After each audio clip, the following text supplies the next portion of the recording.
Assalamualaikum warahmatullahi wabarakatuh. Salam sejahtera bagi kita semua. Jumpa lagi bersama Lubede Channel.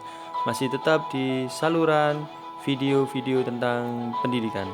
Kali ini saya akan menyampaikan materi tentang peta pikiran atau lebih dikenal dengan mind mapping atau peta konsep. Tapi sebelum disimak materinya, jangan lupa subscribe, like, komen, dan share Lubede Channel. Disimak materinya ya.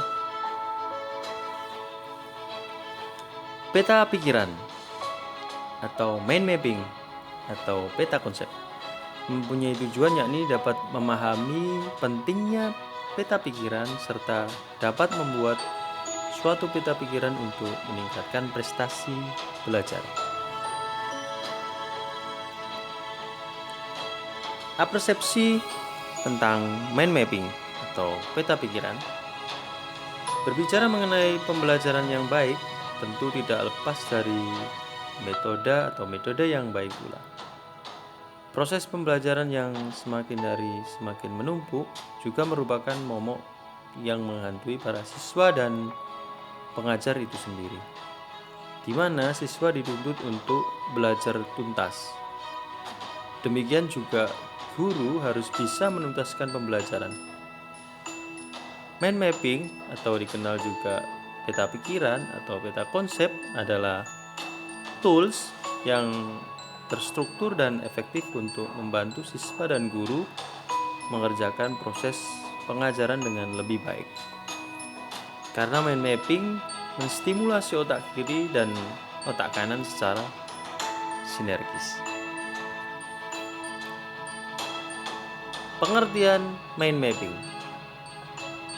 Mind mapping dapat diartikan sebagai proses memetakan pikiran untuk menghubungkan konsep-konsep permasalahan tertentu dari cabang-cabang sel saraf, membentuk korelasi konsep menuju pada suatu pemahaman dan hasilnya dituangkan langsung di atas kertas dengan animasi yang disukai dan gampang dimengerti oleh pembuatnya.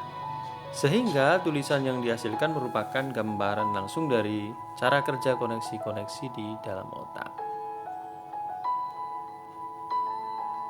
Mind mapping juga dideskripsikan sebagai cara mengembangkan kegiatan berpikir ke segala arah, menangkap berbagai pikiran dalam berbagai sudut.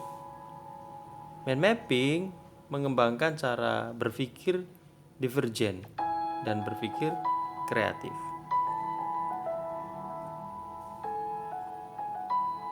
Manfaat dari mind mapping.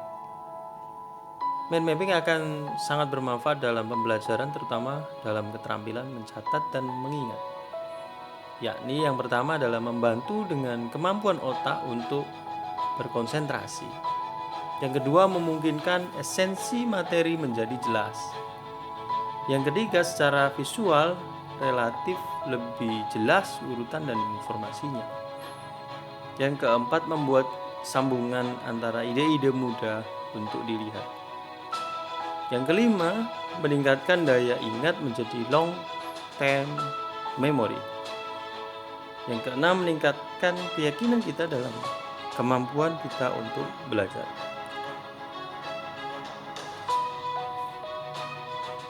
Manfaat metode pencatat menggunakan mind mapping.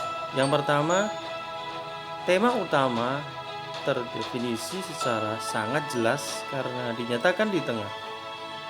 Yang kedua, level keutamaan informasi teridentifikasi secara lebih baik. Informasi yang memiliki kadar kepentingan lebih diletakkan dengan tema utama. Yang ketiga, hubungan masing-masing informasi secara mudah dapat segera dikenal. Yang keempat, lebih mudah dipahami dan diingat. Yang kelima, informasi baru setelahnya dapat segera digabungkan tanpa merusak keseluruhan struktur mind mapping, sehingga mempermudah proses pengingatan. Yang keenam, masing-masing mind mapping sangat unik, sehingga mempermudah proses pengingatan.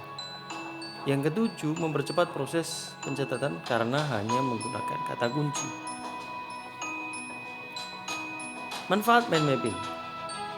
Dengan mind mapping, siswa diajak untuk konstruksi pengetahuan secara kreatif, sesuai dengan apa yang dipahaminya masing-masing, bukan menjiplak pengetahuan secara membabi buta.